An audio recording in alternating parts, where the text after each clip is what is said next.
Hello everyone, welcome back to Devradi Pathshala. So guys, today topic of discussion is the genetic basis of cancer, proto-oncogenes and tumour suppressor genes. तो आज हम genetic basis पे cancer को पढ़ेंगे, ठीक है। और ये टॉपिक बहुत ही ज़्यादा इम्पॉर्टेंट है। जो भी बच्चे प्रिपेयर कर रहे हैं BARC, CSI net, gate, ICMR, DBT JRF के लिए, साथ ही साथ MSc और BSc स्टूडेंट्स के लिए भी ये इम्पॉर्टेंट होगा।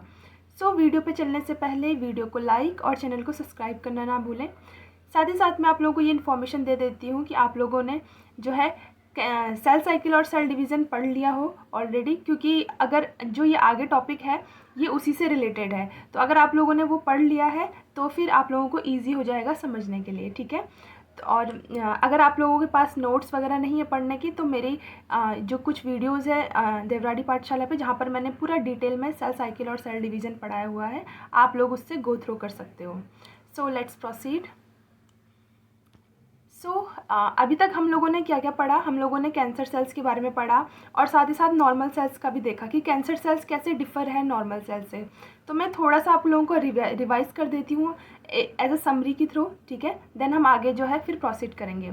तो हमने देखा था कि जैसे नॉर्मल सेल्स में जब नॉर्मल जो सेल साइकिल जब चलती है, जैसे हमारा नॉर्मल सेल है, तो अगर माना DNA रेप्लिकेशन के टाइम पे कुछ प्रॉब्लम हो गई, ठीक है, कोई न्यूक्लियोटाइड मिसमैच हो गया, ठीक है, या DNA में ब्रेक आ गया, या कोई भी चीज़ की प्रॉब्लम हो गई, तो सेल क्या करता है, सेल साइकिल को रोक देता है, ठीक है, उसको स्टॉप कर देता है और फिर उस जो भी वो डैमेज होता है उसे फिक्स करता है, ठीक। तो यहाँ पर क्या किया जाता है, जब भी डैमेज हो सेल साइकिल में, अगर जब भी डैमेज हो, ठीक है, तो उसे क्या किया जाता है, फिक्स किया जाता है, ठीक है, नॉर्मल सेल्स में, ठीक है। लेकिन अगर बाय चांस वो डैमेज हमारा फिक्स ना हो, तब क्या किया जाता है, तब सेल की प्रोग्रामिंग की जाती है, प्रोग्राम सेल डेथ कर दिया जाता है। जब कोई भी हमारा डैमेज जो है वो रिपेयर नहीं हो पाता है, तो उस सेल को हम क्या कर देते हैं, सेल डेथ में भेज देते हैं, ठीक है। और ये हमारा जो है नॉर्मल जो है प्रोसीजर होता है सेल साइकिल का नॉर्मल सेल्स में, ठीक है। अब कैंसर सेल्स में क्या होगा, कैंसर सेल में जो है अगर सेल साइकिल के टाइम पे कोई भी प्रॉब्लम होगी, कोई भी DNA में कुछ भी दिक्कत होगी, double strand break, single strand break, ठीक है, न्यूक्लियोटाइड में एरर, कोई भी एरर हो सकता है। तो अगर वो एरर हो गया तो ये सेल साइकिल्स जो है वो प्रोसीड करेगी, वो उसे फिक्स भी नहीं करती है, रिपेयर भी नहीं होता है, सेल साइकिल सीधे सीधे प्रोसीड करती है और उस डैमेज के साथ सेल सर्वाइव करती है। और जितना ज़्यादा डैमेज होता है उतना ज़्यादा म्यूटेशंस होता है, और जितना ज़्यादा म्यूटेशन होता है उतना ज़्यादा जो है कैंसर जो है बढ़ता है, कैंसर सेल की एबिलिटी बढ़ती है। हमने ये भी पढ़ा था कि कैंसर कोई एक म्यूटेशन से नहीं होता है कि एक जीन में म्यूटेशन हो गया तो कैंसर हो गया। पूरा कैंसर बनने के लिए क्या चाहिए होता है, मल्टीपल जीन्स में जो है म्यूटेशन चाहिए होता है, यानी मल्टीपल डिफेक्ट जब हमारे सेल्स में आती है तब जाके कैंसर होता है, ठीक है। ये हमने पढ़ा था, ठीक है। तो सेल साइकिल कुछ इस तरीके से चलती है। सेकंड हमने क्या पढ़ा था कि जो नॉर्मल सेल्स हैं उनमें क्या होता है, एपोप्टोसिस, एक प्रोसेस होता है एपोप्टोसिस का, ठीक है। यानी अगर सेल में कोई भी दिक्कत हो, या सेल अब एज हो चुकी है सेल की, अब सेल और सर्वाइव नहीं करेगी, तो हमारी नॉर्मल सेल्स में क्या किया जाता है, एपोप्टोसिस किया जाता है, ठीक है। ये हम ऑलरेडी डिस्कस कर चुके हैं। जबकि कैंसर सेल जो है एपोप्टोसिस को अवॉइड करती है, ठीक है। ये क्या करती है, नो एपोप्टोसिस, यहाँ पे कोई एपोप्टोसिस हमारा नहीं होता है, ठीक है। नेक्स्ट जो हमने पढ़ा था इंपॉर्टेंट प्रॉपर्टी थी, वो थी टीलोमरेज एक्टिविटी, ठीक है। तो जितने भी हमारी नॉर्मल सेल्स हैं, या हम कह सकते हैं सोमैटिक सेल्स हैं, ठीक है। तो सोमैटिक सेल्स जो भी हैं वो क्या होती है, उनमें टीलोमरेज एक्टिविटी नहीं होती है या बहुत ही कम होती है। जनरली हमारी स्टेम सेल्स में जो है टीलोमरेज एक्टिविटी हाई होती है, लेकिन जो नॉर्मल सेल्स होती है उनमें नहीं होती है, लो टीलोमरेज एक्टिविटी होती है, ठीक है। टीलोमरेज एक्टिविटी क्या है कि DNA की शॉर्टनिंग को रोकने के लिए, ठीक है। ये जो मैं ऑलरेडी आप लोगों को डिस्कस कर चुकी हूँ, ठीक है। क्यों, इससे क्या होता है, जैसे अगर कोई सेल है, कोई हमारे पास एक सेल है और उसका फिक्स ड्यूरेशन है कि उसको 25 डिवीज़न करना है, तो ये फिक्स डिवीज़न कैसे होता है कि जब वो 25 डिवीज़न कर चुका होगा ना, तो उसके बाद उसका जो DNA इतना शॉर्ट हो चुका होगा कि अब अगर वो डिवीज़न करेगा तो उसके जो है जीन जो है वो शॉर्ट होने लग जाएंगे, यानी जीन रिमूव होने लग जाएंगे DNA में से, ठीक है। तो इस शॉर्टनिंग की वजह से सेल की डेथ कराई जाती है। तो आफ्टर 25 हर किसी सेल का जो है फिक्स जो होता है, ठीक है। जैसे हमारी RBC है वो 120 डेज़ के लिए जिंदा रहती है, तो वो तब तक जितना भी सेल को क्या करेगी, प्रोलिफरेट करेगी या डिवाइड करेगी, तब तक ये कर पाएगी। उसके बाद उसको सेल डेथ में भेज दिया जाएगा, ठीक है, क्योंकि उसके बाद उसका जो टीलोमेयर है डीएनए का वो बहुत ही शॉर्ट हो जाएगा, ठीक है, तो उसके बाद वो डिवीज़न करने के लायक नहीं रहती है। लेकिन जो हमारी कैंसर सेल्स है इनमें जो देखा गया है उनमें हाई टीलोमरेज एक्टिविटी दिखी गई है, ठीक है, हाई टीलोमरेज एक्टिविटी, ये हम ऑलरेडी डिस्कस कर चुके हैं। टीलोमरेज क्या है, एक एंजाइम है, ठीक है, मैंने आप लोगों को ऑलरेडी बताया था, एक एंजाइम है जो कि क्या करता है, टीलोमेयर्स को जो है मेंटेन करके रखता है, यानी डीएनए की लेंथ को मेंटेन करके रखता है। तो कैंसर सेल में क्या होता है, हाई टीलोमरेज एक्टिविटी होती है जिससे कि इसका डीएनए जो है शॉर्ट नहीं होता है। तो अब कैंसर सेल चाहे कितना भी डिवाइड करे तो इसका डीएनए शॉर्ट होगा नहीं, और डीएनए शॉर्ट नहीं होगा तो ये फिर सर्वाइव करते रहेगा कंटिन्यूअसली, यानी इमोर्टल सेल की तरह ये सर्वाइव करता रहेगा, ठीक है। सो ये थी कुछ इंपॉर्टेंट चीज़ें। वैसे तो हमने और भी चीज़ें डिस्कस करी थी, जैसे सेल जो नॉर्मल सेल्स है वो अटैच होती है, पर्टिकुलर सेल एडेशन उनमें मौजूद होता है, लेकिन कैंसर सेल्स में नहीं होता है, ठीक है। तो ऐसी डिफरेंट प्रॉपर्टीज़ हमने पढ़ी थी, ठीक है। तो आई होप आप लोगों को वो सारी चीज़ें समझ में आई होगी और आप लोगों ने वो सारी वीडियोज़ देख ली होगी। तो अब हम नेक्स्ट बात कर लेते हैं। तो नेक्स्ट आज हम पढ़ेंगे जेनेटिक बेसिस ऑफ कैंसर। तो मेन जो जीन्स है जिनकी वजह से कैंसर होता है उनके बारे में हम आज डिस्कस करेंगे, ठीक है। जीन्स आप सभी लोगों को पता होगा, जीन्स क्या होते हैं, सेगमेंट्स ऑफ डीएनए होते हैं, ठीक है, जो कि फिर किस में कन्वर्ट होते हैं, एमआरएनए में, देन प्रोटीन में, एक पर्टिकुलर प्रोटीन जो है फॉर्म करते हैं, ठीक है। तो कुछ जीन्स ऐसे होते हैं जो कि कैंसर कॉज करते हैं। तो हमने जो है 3 ब्रॉड क्लासेस ऑफ जीन्स को आइडेंटिफाई करा है, ठीक है। उसमें से जो सबसे पहला जीन है वो क्या है, प्रोटोऑन्कोजीन। क्या है, प्रोटोऑन्कोजीन्स। प्रोटोऑन्कोजीन्स क्या होते हैं, ऐसे जीन्स, ठीक है, जो नॉर्मल तो फंक्शन कैसे करते हैं, सेल साइकिल को प्रोसीड करने में फंक्शन करते हैं। जैसे हम लोगों ने सेल साइकिल सेल डिवीज़न में पढ़ा था कि जब हमारा जो जैसे G1 से S ट्रांजिशन हो रहा था, फिर S से G2 ट्रांजिशन हो रहा था, G2 से M फेज ट्रांजिशन हो रहा था, तो ऐसे हमारी सेल प्रोसीड कर रही थी। तो हमने ये भी देखा था कि जैसे साइक्लिन है, CDK है, ठीक है, ये सारे क्या करते थे, सेल साइकिल को प्रोसीड करने में हेल्प करते थे, ठीक है, यानी ये क्या कराते थे, सेल का प्रोलिफरेशन कराने में हेल्प करते थे। तो जो भी जीन सेल का प्रोलिफरेशन, ठीक है, या उसके सर्वाइवल को बचाने में या उसे बचाने में हेल्प करता है, उन जीन्स को हम क्या बोलते हैं, प्रोटोऑन्कोजीन्स, ठीक है। तो वो जीन्स हमारे क्या कहलाते हैं, प्रोटोऑन्कोजीन्स। सो आई होप आप लोगों को समझ में आया होगा। आगे और डिटेल में डिस्कस करेंगे। नेक्स्ट आता है tumour suppressor gene. Tumour suppressor jeans क्या होते हैं, वो जीन्स, ठीक है, हमारी बॉडी में ऐसे जीन्स जो कि सेल साइकिल को रोक के रखते हैं, ठीक है। जैसे हमने क्या क्या पढ़ा था, जैसे आरबी प्रोटीन को हमने पढ़ा था, रेटिनोब्लास्टिमा प्रोटीन, ये क्या कर रहा था, जीवन फेज में सेल को रोक के रखा था इसने, ठीक है। ये क्यों रोकता था, ताकि कोई डैमेज हो या कोई जब प्रॉपर सेल का शेप जो है प्रॉपर मेंटेन ना हो तब तक ये सेल को आगे प्रोसीड नहीं करने देता था, ठीक है। तो जैसे आरबी प्रोटीन हो गया, P53 हो गया, ठीक है, P21 हो गया, हमने काफ़ी सारे ऐसे प्रोटीन पढ़े थे जो कि सेल साइकिल को प्रोसीड होने से रोकते हैं, ठीक है। जब भी कोई डैमेज आता है, ठीक है, या कोई भी प्रॉब्लम होती है, जैसे V1 काइनेज हम लोगों ने पढ़ा था, ठीक है, तो काफ़ी सारे जीन्स हमने उस टाइम पे पढ़े थे। तो वो सारे जीन्स जो कि सेल के प्रोलिफरेशन को रोकते हैं, साथ ही साथ सेल को अपोप्टोसिस में भेजते हैं, यानी सेल डेथ को प्रोग्रेस करते हैं, ऐसे जीन्स को हम क्या बोलते हैं, ट्यूमर सप्रेसर जीन्स, ठीक है। आगे मैं आपको डेफिनेशन के थ्रू भी डिटेल में बताऊंगी, ठीक है। नेक्स्ट जो हमारा थर्ड आता है, ये आता है जीनोम मेंटेनेंस जीन, ठीक है। तो जीनोम मेंटेनेंस जीन क्या होते हैं, जो कि हमारे जीनोम को मेंटेन करके रखते हैं, जो हमारे डीएनए को मेंटेन करके रखते हैं। डीएनए को कौन मेंटेन करके रखता है, हमारा, जैसे हमारे डीएनए रिपेयर एंजाइम्स हो गए, ठीक है। डीएनए रिपेयर एंजाइम्स क्या करते हैं, वो डीएनए को, जो कोई भी डैमेज अगर डीएनए में हो तो उसे क्या करते हैं, फिक्स करते हैं और उसको मेंटेन करके रखते हैं। तो ये हो गए हमारे जीनोम मेंटेनेंस जीन्स, ठीक है। तो हम आगे डिटेल में पढ़ते हैं क्या क्या होता है ये टेबल के थ्रू। ये टेबल बहुत इंपॉर्टेंट है, ठीक है, आप लोग इसे रीड आउट भी करना, अपने एंड से भी मैं आप लोगों को पूरा समझा देती हूँ। तो सबसे पहले इसमें दे रखा है प्रोटोऑन्कोजीन्स। प्रोटोऑन्कोजीन्स का जो नॉर्मल फंक्शन है, ठीक है, प्रोटोऑन्कोजीन्स क्या है, हमारी बॉडी की जीन्स है ये, बस इनको कैटेगराइज कर रखा है। देखो सारी हमारी बॉडी की जीन्स है, लेकिन इनको अलग अलग कैटेगरी में कैटेगराइज कर रखा है, ठीक है। तो प्रोटोऑन्कोजीन्स क्या होते हैं, जिनका कि नॉर्मल फंक्शन, जब ये नॉर्मली फंक्शन कर रही होती है हमारी बॉडी में, तो ये क्या करती है, सेल सर्वाइवल को प्रमोट करती है और सेल प्रोलिफरेशन को प्रमोट करती है, ठीक है। जो भी जीन्स ये काम करेंगी वो किसके अंडर आ जाएंगी, प्रोटोऑन्कोजीन्स के अंडर, ठीक है। एग्जाम्पल जैसे देख लेते हैं हम, एग्जाम्पल क्या क्या होते हैं, जैसे एंटी एपोप्टोटिक प्रोटीन्स। जब मैं आप लोगों को एपोप्टोसिस पढ़ाऊंगी तब मैं आपको बताऊंगी डिटेल में एंटी एपोप्टोटिक क्या होता है।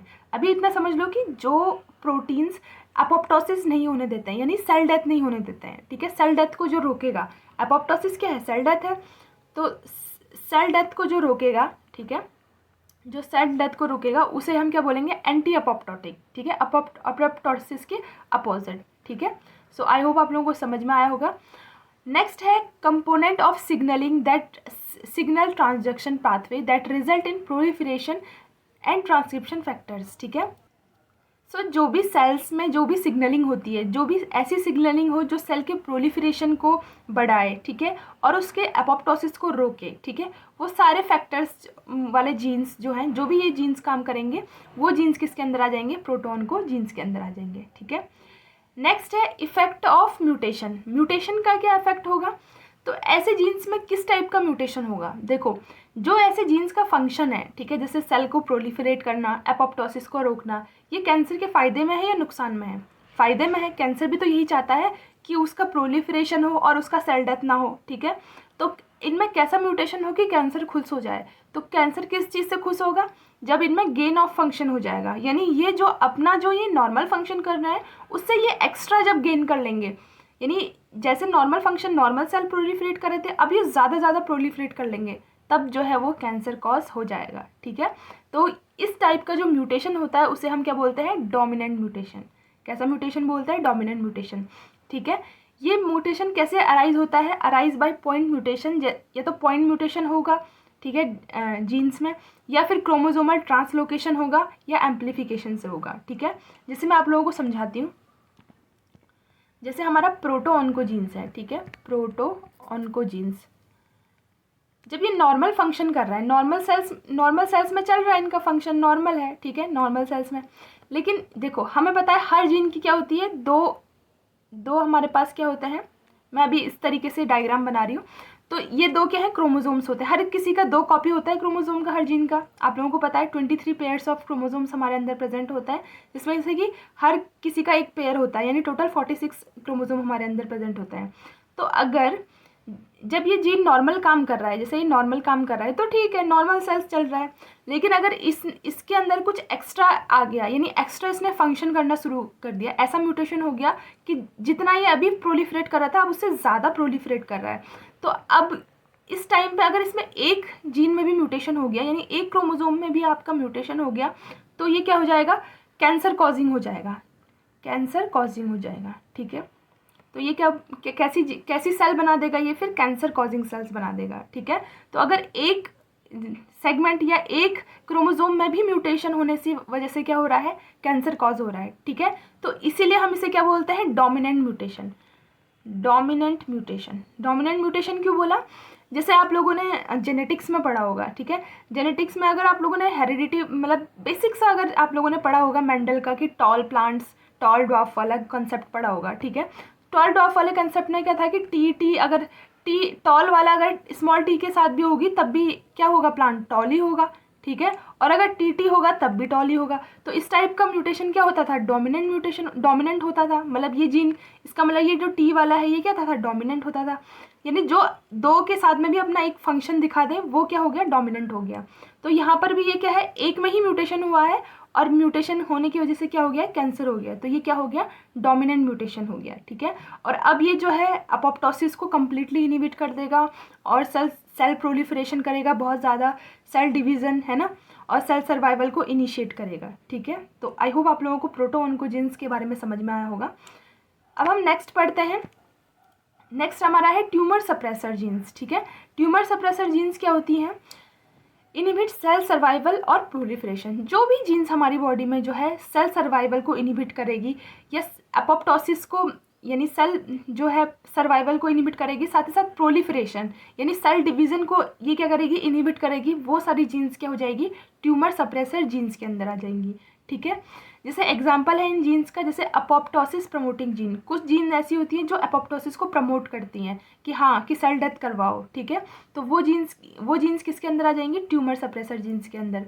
जैसे inhibitor of cell cycle progression, कौन कौन थे inhibitor cell cycle of progression, हमने पढ़ा था आरबी प्रोटीन थी, P53 थी, P27, P21, काफ़ी सारी प्रोटीन्स हम लोगों ने पढ़ी थी, SCI1, ठीक है, बहुत सारी ऐसी प्रोटीन पढ़ी थी, ठीक है। Cells check points pathway proteins that access DNA chromosomal damage, ठीक है, component of signalling pathway, restrain the cell proliferation. तो जो भी जो है सेल प्रोलिफरेशन के रास्ते में रुकावट बन जाए वो सारी जीन्स हमारी क्या होती हैं, ट्यूमर सप्रेसर जीन्स होती हैं, ठीक है। तो ये था हमारा tumour suppressor jeans.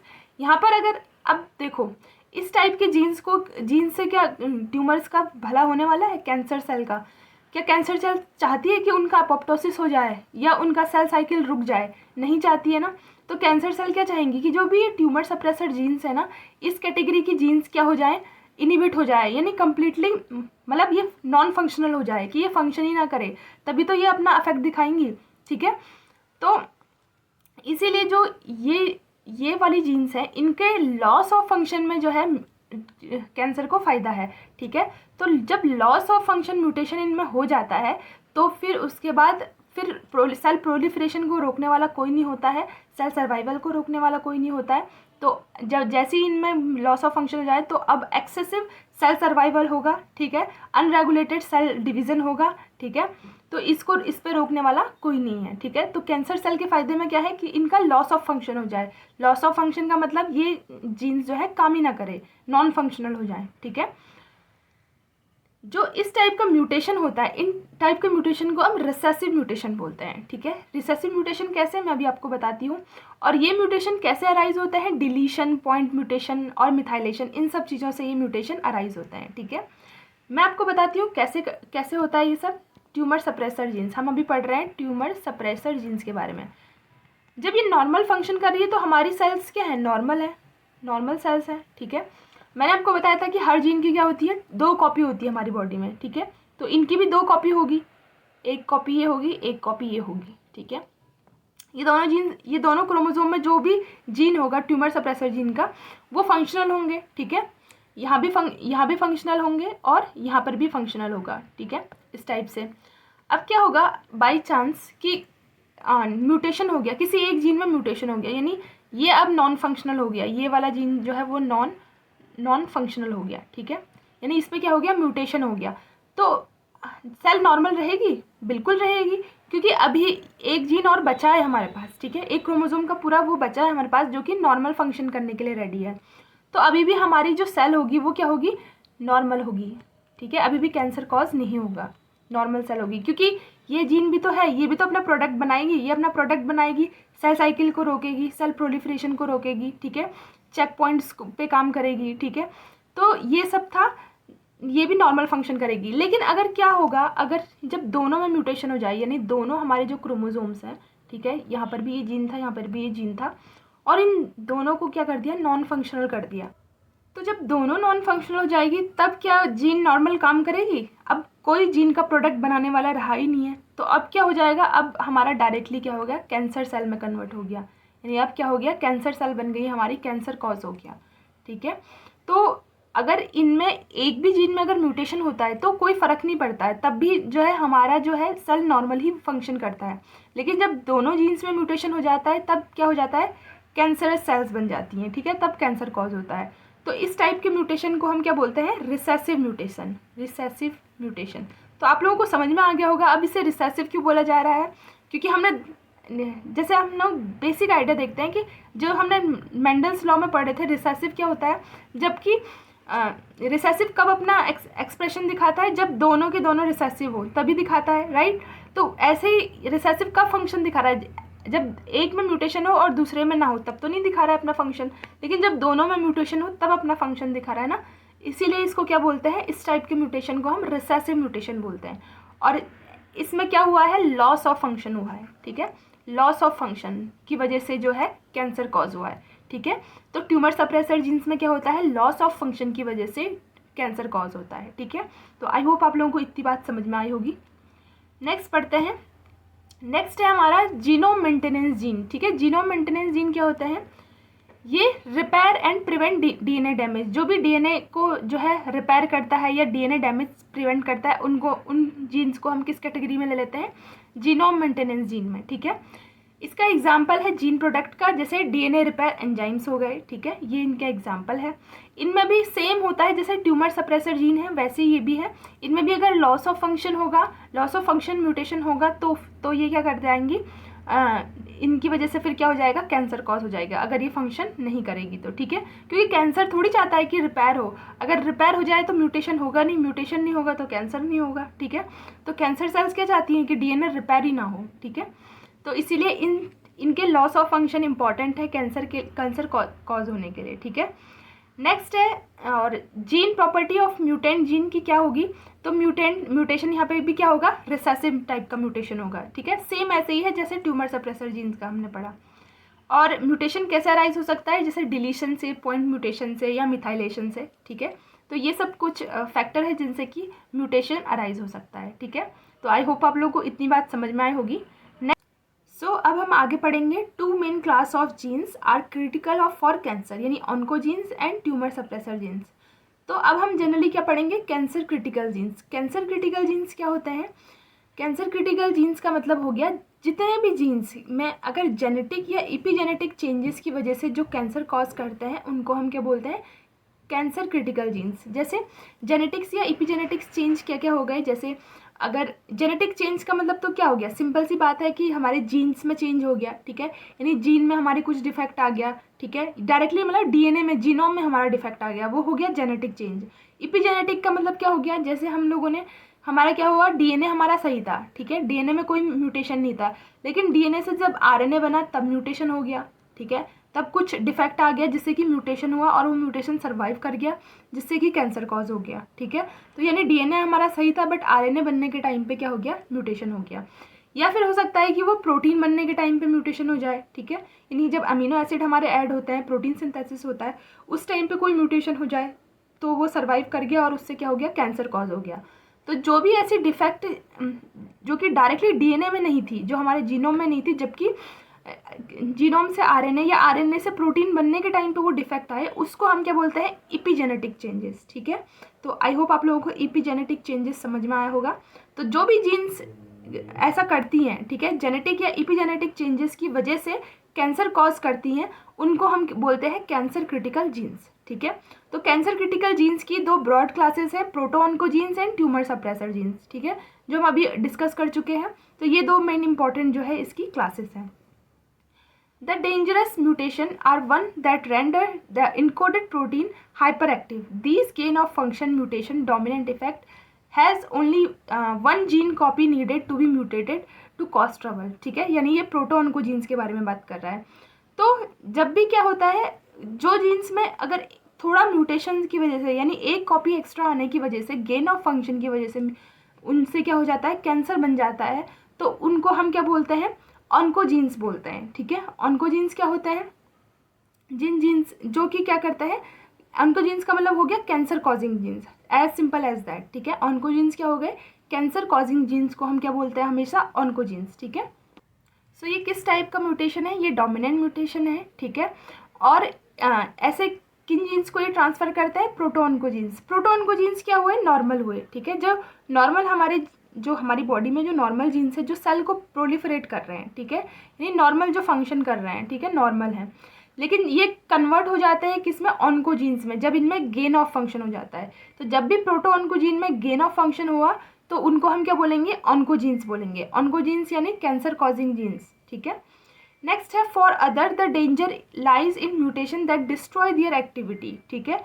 These loss of function mutations are recessive. Both copies of the gene must lost or inactivate before an effect is seen. The normal gene is called tumor suppressor genes, ठीक है। तो other hand में अगर loss of function हो जाए ऐसे jeans में, ठीक है, जो कि ट्यूमर सप्रेसर जीन्स है, जो कि ट्यूमर को सप्रेस करके रखती हैं, ठीक है, उनमें अगर लॉस ऑफ फंक्शन हो जाए तो फिर क्या हो जाएगा, रिसेसिव म्यूटेशन हो जाएगा और इनके ना वर्क होने की वजह से जो है कैंसर जो है कॉज हो जाएगा, ठीक है। सो दो ब्रॉड क्लासेस की जीन्स है, एक तो प्रोटोऑन्कोजीन्स है जो कि कन्वर्ट हो जाती है ऑन्कोजीन्स में जब इनमें गेन ऑफ फंक्शन होता है, और दूसरी है ट्यूमर सप्रेसर जीन्स, ठीक है, जो नॉर्मली जो है सेल प्रोलिफरेशन और सेल डेथ को प्रमोट करती है, लेकिन इनमें लॉस ऑफ फंक्शन की होने की वजह से जो है ये फिर इनकी वजह से फिर कैंसर हो जाता है, ठीक है। सो आई होप आप लोगों को इतनी बात समझ में आई होगी। नेक्स्ट पढ़ते हैं। यहाँ पर आपको देखो, यहाँ पर डायग्राम के थ्रू दिखा रखा है डोमिनेंट म्यूटेशन, ठीक है। यहाँ पर गेन ऑफ फंक्शन हुआ है, ठीक है। डोमिनेंट म्यूटेशन यानी गेन ऑफ फंक्शन, यानी ये किस टाइप के जीन होंगे, प्रोटो ऑन्कोजीन्स। तो जब नॉर्मल सेल्स थी, नॉर्मल वर्क कर रहे थे दोनों प्रोटो ऑन्कोजीन्स, ठीक है, 2 कॉपी थी। Mutation in photo oncogenic creates oncogenes, यानी इसमें कुछ ऐसा म्यूटेशन हो गया कि अब इसमें क्या हो गया, एक्स्ट्रा कॉपी आ गई, अपने ही जीन की एक्स्ट्रा और कॉपी आ गई। Activating mutation enables oncogenes to stimulate cell survival, proliferation और बोथ, ठीक है। एक्सेसिव सेल सर्वाइवल और प्रोलिफरेशन, जब एक्स्ट्रा कॉपी आ जाएगी तो ये अब एक्सेसिव सेल सर्वाइवल और सेल प्रोलिफरेशन करने लग जाएगा, ठीक है। तो जिससे कि अब सेल डेथ होगी नहीं, सेल डेथ नहीं होगी तो कैंसर कॉज होगा, ठीक है। तो ये किस में कन्वर्ट हो गया, फिर ऑन्कोजीन्स में कन्वर्ट हो गया, ठीक है। नेक्स्ट जो रिसेसिव म्यूटेशन है, यानी जो कि हमने किसमें पढ़ा था, ट्यूमर सप्रेसर जीन्स में, ठीक है। इनमें अगर लॉस ऑफ फंक्शन हो जाए तब भी ट्यूमर कॉज होता है, ठीक है।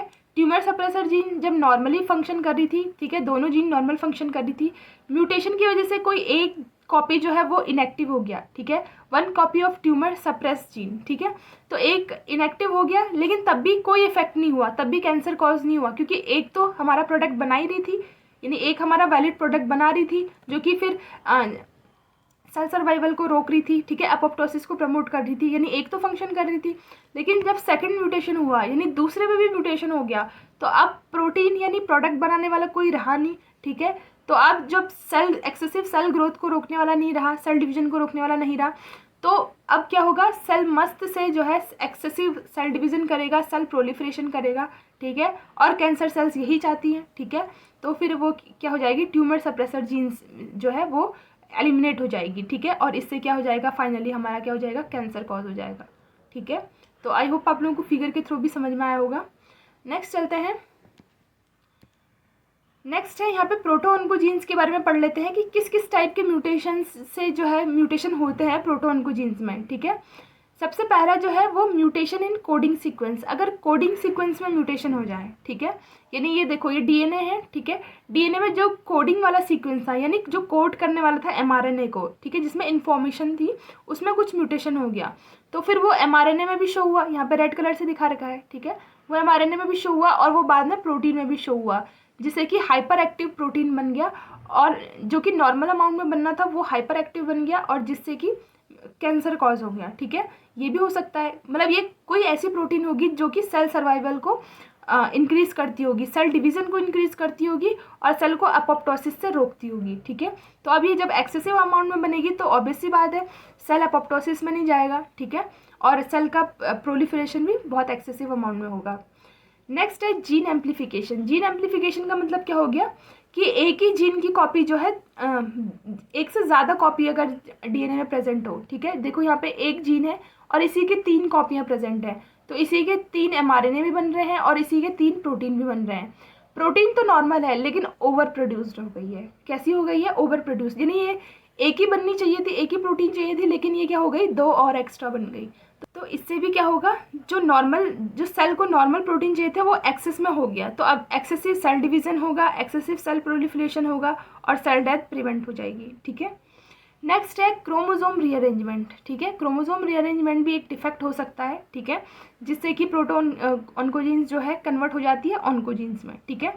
सो जैसे यहाँ पर दे रखा है, यहाँ पर कुछ इस तरीके से अरेंजमेंट है, ठीक है। इस तरीके के अरेंजमेंट से क्या हुआ, जो हमारा आरएनए बना वो 3 गुना ज़्यादा बन गया, ठीक है। तो near by regulating DNA sequence causes normal protein to overproduce, तो इससे क्या हो गया, जो नॉर्मल प्रोटीन है वो क्या हो गया, ओवर प्रोड्यूस्ड हो गया, ठीक है। या फिर यहाँ पर देखो, यहाँ पे कुछ और म्यूटेशन हुआ जिसकी वजह से fusion to activating transcribing gene produce hyper active fusion protein, कुछ ऐसा म्यूटेशन हुआ क्रोमोसोमल रीअरेंजमेंट की वजह से कि जो प्रोटीन बना वो फ्यूजन की वजह से क्या हुआ, हाइपर एक्टिव जो है वो बन गया, ठीक है। तो ये वाले कारण भी क्या हो सकते हैं जिससे कि प्रोटो ऑन्कोजीन्स हमारे जो है कन्वर्ट होते हैं ऑन्कोजीन, यानी कैंसर कॉजिंग जीन्स में कन्वर्ट होते हैं, ठीक है। तो ये था ये फिगर के बारे में, ठीक है। नेक्स्ट हम चलते हैं, अब हम ट्यूमर सप्रेसर जीन्स के बारे में बात कर लेते हैं। देखो इस फिगर में क्या दे रखा है हमें, जो ए फिगर है, ठीक है, इसमें हमें दे रखा है जो नॉर्मल जो tumour several kind of genetic events can eliminate the activity of tumour suppressor jeans, ठीक है। नोट दैट बोथ कॉपीज, यानी जो दोनों की दोनों कॉपीज होती है वो दोनों के दोनों एलिमिनेट होना चाहिए, तब जाके ट्यूमर सप्रेसर जीन को लॉस ऑफ फंक्शन होता है, ठीक है। जैसे ए फिगर में दे रखा है, a cell in which maternal copy of the tumour suppressor gene is inactive because loss of function in mutation, ठीक है।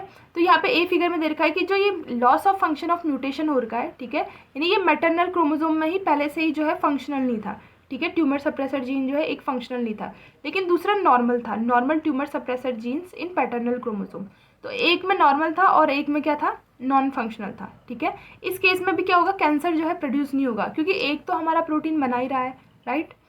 नेक्स्ट है, देखो नेक्स्ट फिगर में दे रखा है आपको, the same cell in which paternal copies of the gene inactivated in different way. अब इसी सेम सेल्स में देखो कितने तरीके से जो है ट्यूमर सप्रेसर जीन इनएक्टिव हो सकते हैं।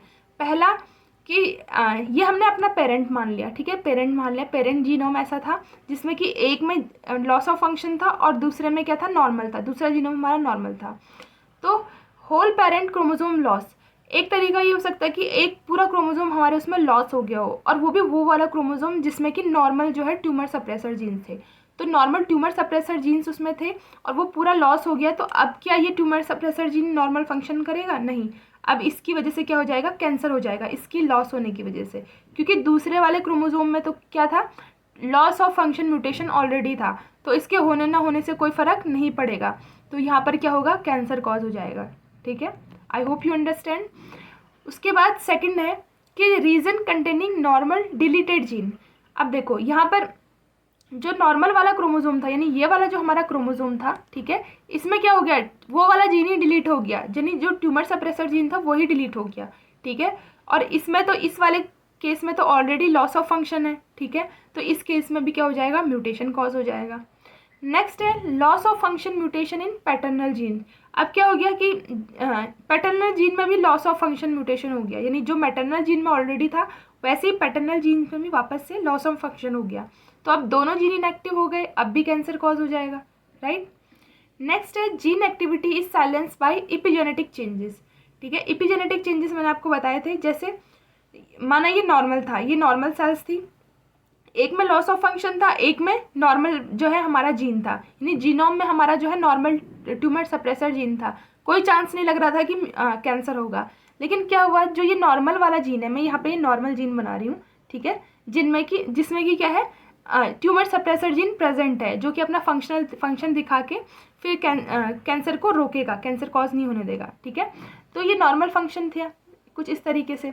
लेकिन अब क्या हुआ कि माना ये वाला जीनोम जो है वो आरएनए में जब कन्वर्ट हुआ, आरएनए जब इसने बनाया, तो अब ये क्या हुआ, आरएनए बनाने की वजह से इसमें क्या हो गया, आरएनए के टाइम पे बनने की वजह से इसमें डिफेक्ट आ गया, और कुछ ऐसा डिफेक्ट आया कि ये जीन ही साइलेंस हो गया, ठीक है।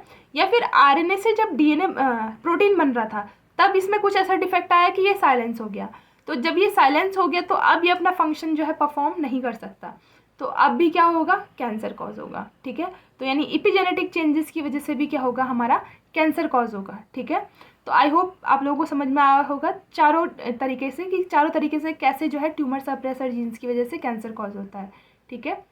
नेक्स्ट हम चलते हैं, अब हम पूरा जो है कंप्लीट डिटेल में पढ़ चुके हैं ट्यूमर सप्रेसर जीन्स, प्रोटोऑन्कोजीन्स, ठीक है।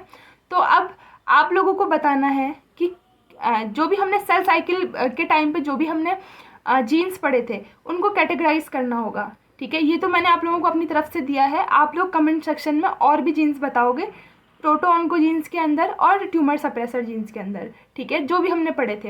हमें पता है प्रोटोऑन्कोजीन्स क्या होते हैं, जो सेल को प्रोलिफरेट करने में हेल्प करते हैं, यानी जो सेल साइकिल को प्रोग्रेस करने में हेल्प करते हैं, और सेल सर्वाइवल को भी प्रोग्रेस करते हैं। लेकिन जो ट्यूमर सप्रेसर जीन क्या होते हैं, जो ट्यूमर को सप्रेस करके रखते हैं, यानी सेल साइकिल को रोक के रखते हैं कि पहले चेक करूं कि ये ठीक चल रहा है नहीं चल रहा है, या डीएनए डैमेज पहले ठीक करना है, फिर जाके सेल साइकिल प्रोग्रेस होगी, ठीक है। तो अब आपको ये तो मैंने अपनी तरफ से दे रखे हैं, लेकिन आपको भी कमेंट सेक्शन में सबको, सारे स्टूडेंट्स को बताना है कि प्रोटोऑन्कोजीन्स में मैंने कौन कौन से जीन छोड़ रखे हैं और ट्यूमर सप्रेसर जीन्स में मैंने कौन कौन से जीन छोड़ रखे हैं, ठीक है। सो आई होप आप लोग को इतना समझ में आया होगा। तो हमने प्रोटोऑन्कोजीन्स में क्या पढ़ा था, सबसे पहले तो साइक्लिन सीडीकेज हो गया, ठीक है, ये हमेशा सेल को क्या करते हैं, प्रमोट करते हैं सेल ग्रोथ को। तो ये हो गया E2F हो गया, ठीक है, जो कि G1 से S ट्रांजिशन कराता था E2F। SCF हो गया, APC हो गया, साइक्लिन एक्टिवेटिंग काइनेज हो गया, CDC25 हो गया जो V1 काइनेज के इनहिबिटरी फॉस्फेट को रिमूव करता था, ठीक है। ये हम ऑलरेडी सब कुछ डिटेल में पढ़ चुके हैं cell cycle and cell division में, ठीक है। अगर आप लोगों को ये डिटेल में पढ़ना है तो आप लोग जो है cell cycle and cell division का लेक्चर देख सकते हो। नेक्स्ट है सेपरेज, ठीक है। सेपरेज क्या करता था, जो कि क्रोमोसोम को सेपरेट कर देता था, ठीक है। क्रोमोसोम को सेपरेट करके फिर मेटाफेज टू एनाफेज ट्रांजिशन करता था, ठीक है। नेक्स्ट है CDC20 जो APC को एक्टिवेट करता था, ठीक है। तो ये सारे थे प्रोटोन को जीन्स। अगर इसमें और भी हैं तो आप लोगों को मेंशन करना है कमेंट सेक्शन में। नेक्स्ट है tumour suppressor jeans. Tumour suppressor jeans में कौन थे, जैसे SIC1, ठीक है, ये G1 फेज में सेल साइकिल को रोक के रखता था। RB प्रोटीन G1 फेज में सेल साइकिल को रोक के रखता था, यानी रेटिनोब्लास्टोमा, ठीक है। P16 हो गया, DNA डैमेज के टाइम पे एक्टिवेट होने वाले। P21, P27 ये सारे DNA डैमेज के वो है जो कि DNA डैमेज पे एक्टिवेट होते थे। V1 काइनेज जो कि G2 फेज में जो है सेल साइकिल को रोक के रखता था। सिक्योरिन हो गया, ठीक है, जो सेपरेज को पकड़ के रखता था और मेटाफेज से एनाफेज ट्रांजिशन नहीं होने देता था। P53 हो गया, ठीक है। तो ये सारे जीन्स जो है हम cell cycle and cell division में ऑलरेडी पढ़ चुके हैं और ये क्या है, ट्यूमर सप्रेसर जीन के अंदर इनको कैटेगराइज करा है। अगर आप लोगों के माइंड में और भी जीन्स हैं तो कमेंट सेक्शन में बताएं, ठीक है। बाकी इसके आगे हम लोग जो है वायरसेस के बारे में पढ़ेंगे, कुछ जो ट्यूमर कॉजिंग वायरसेस होते हैं, और थोड़ा बहुत स्टेम सेल और स्टेम कैंसर सेल के बारे में डिफरेंस पढ़ेंगे। यानी हमारा बस एक लेक्चर बचता है इसके बाद में। उस एक लेक्चर के बाद हम लोग जो है फिर सीधे प्रीवियस ईयर क्वेश्चंस को सॉल्व करेंगे, ठीक है। क्योंकि जब टॉपिक पूरा कंप्लीट हो जाएगा तो अब हम प्रीवियस ईयर क्वेश्चंस आराम से सॉल्व कर सकते हैं, क्योंकि आपको स्टेटमेंट डायरेक्ट नहीं दिया जाता है। एक स्टेटमेंट यहाँ से उठा के दे दिया जाएगा, एक स्टेटमेंट कहीं और से उठा के दे दिया जाएगा, ठीक है। इसलिए मैं प्रीवियस ईयर क्वेश्चन सीधा टॉपिक खत्म होने के एंड में करवाती हूँ, ठीक है, ताकि आप लोग ईजिली जो है वो कर सको, इजीली समझ सको प्रीवियस ईयर क्वेश्चंस। तो इसके बाद एक और लेक्चर होगा, देन हम प्रीवियस ईयर क्वेश्चंस पे स्विच करेंगे। सो वीडियो पसंद आया होगा तो इसे लाइक ज़रूर करें, शेयर करें अपने दोस्तों के साथ, एंड प्लीज़ सब्सक्राइब देवराड़ी पाठशाला।